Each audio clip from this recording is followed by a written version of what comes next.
Hello! Bienvenue dans cette nouvelle capsule où nous allons parler du fait d'être un ou une bonne amie pour toi-même.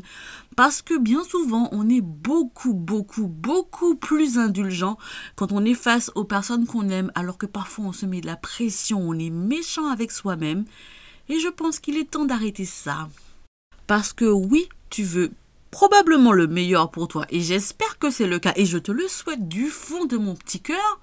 Mais ça ne sert à rien d'être beaucoup plus méchant ou plus dur envers toi-même que tu ne l'es envers les personnes que tu aimes. Parce que tu dois t'aimer autant, si ce n'est plus, que les personnes qui t'entourent. Parce que si tu ne t'aimes pas plus, personne ne le fera à ta place. Et je me rends compte que souvent, on va dire à quelqu'un pour la réconforter, mais ça va aller et tout, mais tu as fait de ton mieux. Et pour nous, on va se dire, oui, mais j'aurais pu faire ci, j'aurais pu faire ça, j'aurais dû faire ci, j'aurais dû faire ça.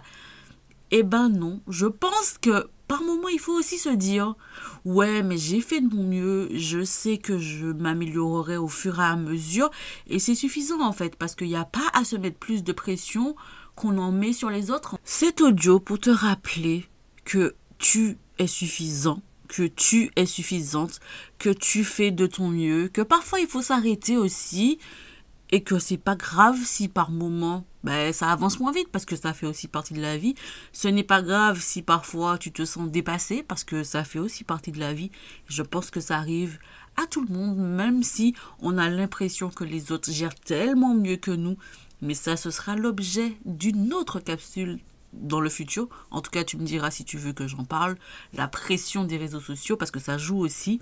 Mais nous allons rester focus sur le fait d'être l'ami que tu es pour les autres. Mais pour toi, cette fois, parce que tu comptes aussi. Et tu mérites d'avoir la meilleure personne qui t'accompagne sur le chemin de ta vie.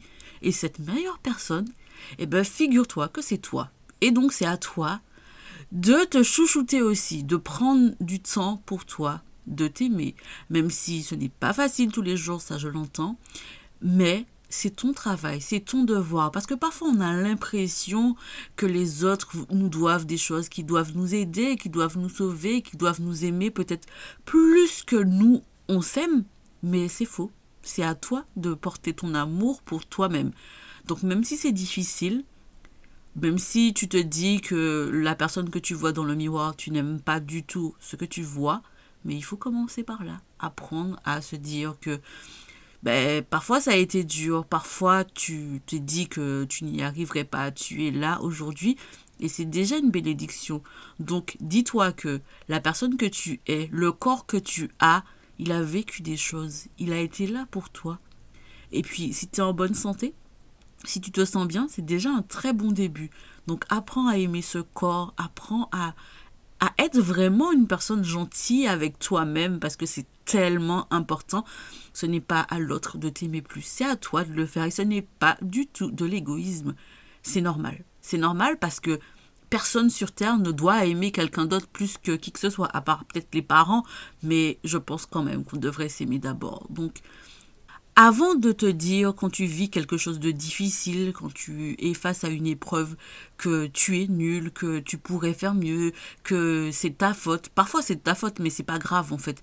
L'idée n'est pas de s'auto-flageller, parce que dis-toi que tu ne peux pas, que tu ne dois pas, que tu ne dois jamais être la personne qui te dit des choses que tu n'oserais jamais dire à une personne que tu aimes. C'est-à-dire que si par exemple tu te dis je suis nulle et que tu ne diras jamais à quelqu'un que tu aimes qu'elle est nulle parce que elle a échoué à quelque chose, il serait peut-être temps d'arrêter en fait. C'est tout simplement ce que je veux dire. Et si tu as du mal à trouver des trucs pour lesquels tu éprouves de la gratitude, peut-être que tu peux commencer par tous les matins ou tous les soirs, soit au lever ou au coucher, chercher 3 raisons pour lesquelles tu éprouves de la gratitude. Au début, c'est peut-être difficile, mais c'est quelque chose qui est assez intéressant parce que ça te permet vraiment de changer ton mindset et peut-être parfois de voir les choses plus positivement que négativement parce que le cerveau est programmé pour retenir les choses qui font mal, les choses pour lesquelles il ne faut pas y retourner. Mais tu peux changer ça. Ça ne veut pas dire que tu seras une personne naïve. Non, pas du tout. Ça veut juste dire que tu verras que il y a des choses que tu réussis et que tu es une personne géniale, que tu réussis à avancer malgré les difficultés. Et ça ne veut pas dire que les difficultés disparaîtront parce qu'elles seront toujours là. La vie est comme ça, c'est-à-dire que on vit des choses positives et on vit aussi des choses négatives. Mais ça ne veut pas dire que quand tu vis des choses positives, qu'il faut te dire je suis sûr que quelque chose de négatif va arriver. Non. Il faut profiter de l'instant présent et chercher des raisons pour lesquelles aujourd'hui tu éprouves de la gratitude. Et je vais commencer.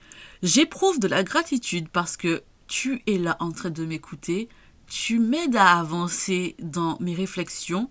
Et quand je dis tu, je parle généralement des personnes avec qui j'échange sur Instagram en message privé. Mais franchement, j'éprouve une énorme gratitude pour cette audience qui est en train de grandir et de se créer. J'éprouve de la gratitude parce que j'ai un toit sur la tête, en fait. Et c'est peut-être pas grand-chose pour beaucoup, mais c'est grand-chose pour d'autres personnes. Donc, on va éprouver de la gratitude parce que nous sommes en vie aussi. C'est une bonne raison. On peut éprouver de la gratitude parce que on a mangé à sa faim. On peut éprouver de la gratitude parce qu'on a autour de nous des personnes qu'on aime. On peut éprouver de la gratitude parce qu'on a une famille. On peut éprouver de la gratitude pour tant de choses. Et du coup, je t'invite à le faire parce que moi, je me suis quand même un tout petit peu livrée. Même si ce n'est pas l'objectif, parce que l'idée, c'est plutôt l'éveil. En tout cas, j'espère que ce petit message t'a fait du bien et que dorénavant, tu penseras de temps en temps à être une meilleure amie pour toi-même, un meilleur ami pour toi-même, parce que si tu ne le fais pas, personne ne le fera. Et je pense que normalement, c'est toi qui te connais le mieux, donc c'est à toi d'ajuster les choses pour que la personne qui t'accompagne, ton meilleur ami, ta meilleure amie, toi-même, soit la personne la plus gentille, la plus réconfortante. Ça ne veut pas dire que tu ne dois plus voir quand tu fais des erreurs, parce que les erreurs font partie de la vie, mais ça veut dire que tu peux quand même le dire avec plus de gentillesse. Donc voilà, n'oublie pas de t'abonner parce que cette année, je l'ai dit, objectif 10 000 abonnés sur YouTube. Je ne sais pas pourquoi je me suis fixé cet objectif-là, je l'ai déjà dit et je vais le redire. Alors abonne-toi, active la cloche parce qu'on parle ici de développement, de voyage, de culture, de la Caraïbe et du créole, bien évidemment. Donc voilà, je m'arrête là. Désolée, mais c'est pas l'État qui m'a empêché de vivre. Je vis, pardon, parce que la vie est trop courte. Je suis désolée, je sors.